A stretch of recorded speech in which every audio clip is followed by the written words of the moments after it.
When I first introduced House Resolution 100 back in 2022, I joined Iranian Americans and dozens of my bipartisan colleagues to highlight this reality. The head of the snake is in Tehran.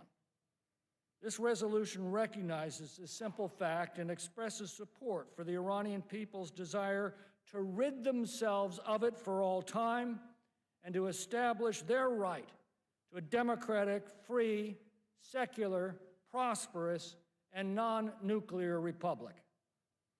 Within just a few months of introducing this measure, a bipartisan majority of the entire U.S. House of Representatives joined not merely as supporters, but as co-sponsors. That's a profound statement of the strong support that the Iranian resistance has among the people of the United States.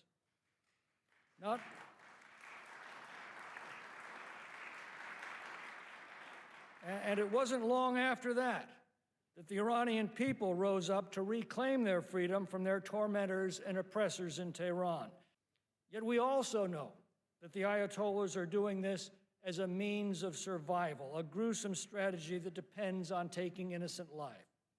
The mullahs seek carnage outside of Iran so they can divert attention from their own weakness inside of Iran as they kill and torture the tens of thousands of protesters that they've imprisoned since the 2022 protests began.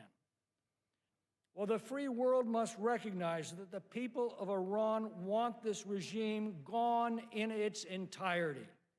And to help them, the United States must adopt two policies outlined by former Secretary of State Mike Pompeo at a meeting with Mrs. Maryam Rajavi just hours before the October 7th attack occurred in the Middle East. First, the United States must put maximum pressure on the regime in Tehran.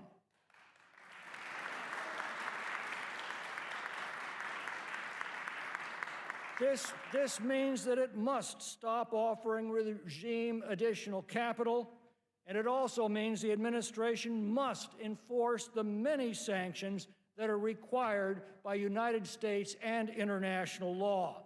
And the United States must refrain from actively undermining the Iranian opposition. I have known the Iranian opposition for many years, and I've seen the strong bipartisan support for it that has been expressed time and time again in the U.S. Congress. Congress has repeatedly opposed attempts by the mullahs to marginalize, divide, discredit, and suppress the Iranian freedom movement, and particularly its driving force, the MEK.